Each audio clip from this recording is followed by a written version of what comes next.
Now, the Eastern Cape's education system has been mired in another scandal. This time it's teachers from Ntabankulu municipality being investigated for allegedly locking children up to go to party during a school trip.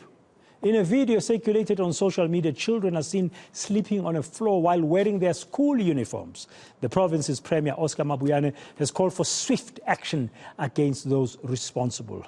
My colleague, reporter Ronald Masinda, is covering this story for us this afternoon, joining us now live on Today from East London. Ronald, good afternoon. Thank you for your time here on Today this afternoon. So what has the Department of Basic Education said about this incident? Well, good afternoon, Pradhan. Well, the Department for Basic Education has condemned this particular incident.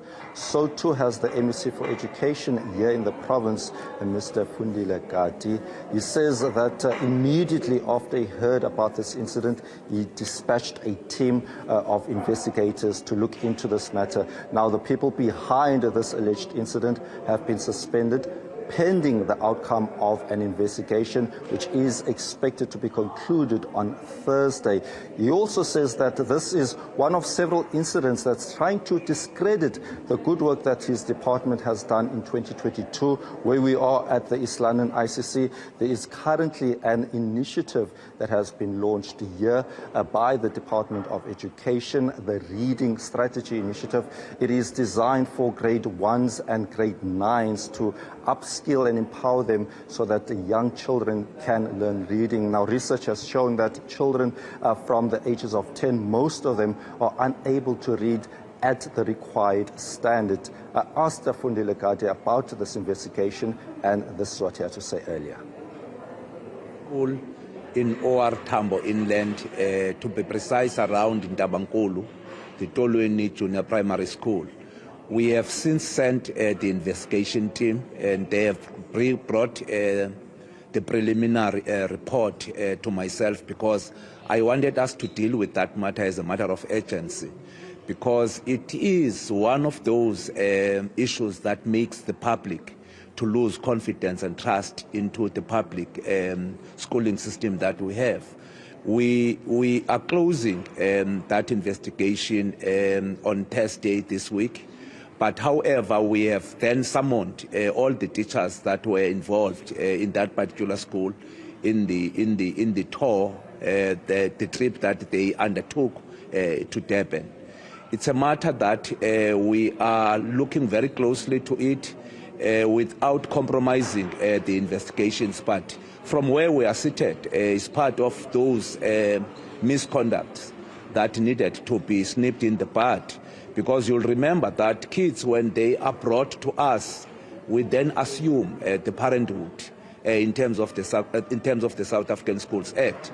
So there is no way that you can leave kids in that particular fashion, especially during the period of gender-based violence and femicide. Now, I understand, Ronald, that the Human Rights Commission is also investigating this matter. Yes, indeed, Pradhan. Well, the Human Rights Commission says at least 25% of its investigations are related to the Department of Education here in the province, and they vary, Pradhan. There are investigations into corporal punishment at schools, as well as investigations into allegations of children learning in inhumane conditions. There's also several cases where allegations of rape at school have taken place. In Komani, for example, 4 youngsters are alleged to have raped a learner at a school, and also there was also a case where a principal allegedly raped a schoolgirl. So there are quite a number of these disturbing stories here in the education system in the Eastern Cape. I spoke to Dr. Eileen Carter of the SA Human Rights Commission earlier, and this is what she had to say. The Department of Education in the Eastern Cape is unfortunately our biggest respondent, which means that we receive the most cases against this one single department in the province. About 25% of all our complaints are education related. So we have several open investigations that we are looking into, because the best interest of the children for us is such an important right that we need to make sure we prioritize, as well as the basic education rights of the children. So we certainly have a lot of investigations that are currently ongoing, and we have a dedicated team now on just education matters, because unfortunately we do not receive the responses that we require, and it's not that forthcoming as we would want them to be.